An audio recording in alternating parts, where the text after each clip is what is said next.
नमस्कार, welcome to study show में आप लोग का बहुत बहुत स्वागत है। आज से जो हम लोग क्लास 10th के एक नए सब्जेक्ट साइंस यानी कि विज्ञान को स्टार्ट कर रहे हैं, जिसमें हम लोग को जो है 6 टॉपिक को पढ़ना है। रासायनिक अभिक्रियाएं, ऊर्जा, सजीव प्रक्रम, प्राकृतिक संसाधन, हमारा पर्यावरण एंड लास्ट में हम लोग को पढ़ना है विश्व के बारे में पढ़ना है। क्लास 10th में जो है वो 6 टॉपिक के अंदर जो है हम लोग को जो है 17 चैप्टर को बारी बारी से पढ़ना है, जिसमें हम लोग को बहुत सारे इम्पोर्टेंट जो है क्वेश्चन और इम्पोर्टेंट टॉपिक को मिलेंगे, जो आने वाले एग्जाम में आप लोग के लिए महत्वपूर्ण साबित होंगे। चलिए स्टार्ट करते हैं। रासायनिक अभिक्रियाएं जो है क्लास 10th के जो फर्स्ट चैप्टर का नाम है। रासायनिक अभिक्रियाएं के अंदर जो है हम लोग को बहुत सारे टॉपिक को पढ़ने हैं, जिसको हम लोग देखते हैं। ऊष्माक्षेपी अभिक्रियाएं, जिसमें ऐसी रासायनिक अभिक्रिया जिसमें जो ऊर्जा का जो है निर्माण होता है, यानी ऊर्जा का एडिशन होता है, उसको हम लोग ऊष्माक्षेपी अभिक्रियाएं कहते हैं। नेक्स्ट है ऊष्माशोषी अभिक्रिया। ऊष्माशोषी अभिक्रिया ऐसी रासायनिक अभिक्रिया जिसमें ऊष्मा का जो ह्रास होता है, यानी कि क्षय होता है, उसको हम लोग ऊष्माशोषी अभिक्रियाएं कहते हैं। थर्मिक अभिक्रिया यानी कि थर्माइट रिएक्शन जो होता है, ऐसी रासायनिक अभिक्रिया जो रेल के पटरियों वेल्डिंग के काम में आता है, उसको हम लोग थर्माइट रिएक्शन कहते हैं। प्रकाश रासायनिक अभिक्रिया यानी कि फोटोकेमिकल रिएक्शन, ऐसी रासायनिक अभिक्रिया जो प्रकाश की उपस्थिति में होती है, उसको हम लोग को फोटोकेमिकल रिएक्शन कहते हैं।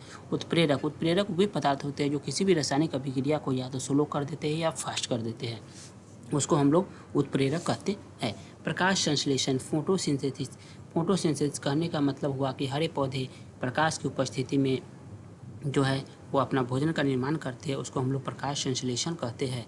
आइसोटोप, आइसोबार, प्रबल विद्युत अपघट्य के बारे में पढ़ना है। स्ट्रॉन्ग इलेक्ट्रोलाइट, जो किसी भी रिएक्शन को जो मजबूत बनाता है, उसको स्ट्रॉन्ग इलेक्ट्रोलाइट।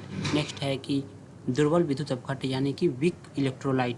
अम्ल, क्षार, एसिड, बेस, पीएच स्केल यानी कि पीएच स्केल जो जिसको सॉर्नस ने विकसित किया है, उसके बारे में पढ़ना है। उसके बाद हम लोग जो कुछ पीएच का जो वैल्यू होता है वो फिक्स होता है, जैसे कि नींबू का पीएच मान, रक्त का पीएच मान, मूत्र का पीएच मान, इसको हम लोग बारी बारी से एक ग्राफ में देखेंगे। रासायनिक अभिक्रिया, जब कोई पदार्थ अकेले या किसी दूसरे पदार्थ के साथ क्रिया करके एक या एक से अधिक भिन्न गुणधर्म वाले नए पदार्थ का निर्माण करते हैं, उसको हम लोग रासायनिक अभिक्रिया कहते हैं। रासायनिक अभिक्रिया के अंदर हम लोग ऊष्माक्षेपी अभिक्रिया, जिस रासायनिक अभिक्रिया में उत्पादों के साथ ऊष्मा निकलती है, उसको हम लोग ऊष्माक्षेपी अभिक्रिया कहते हैं।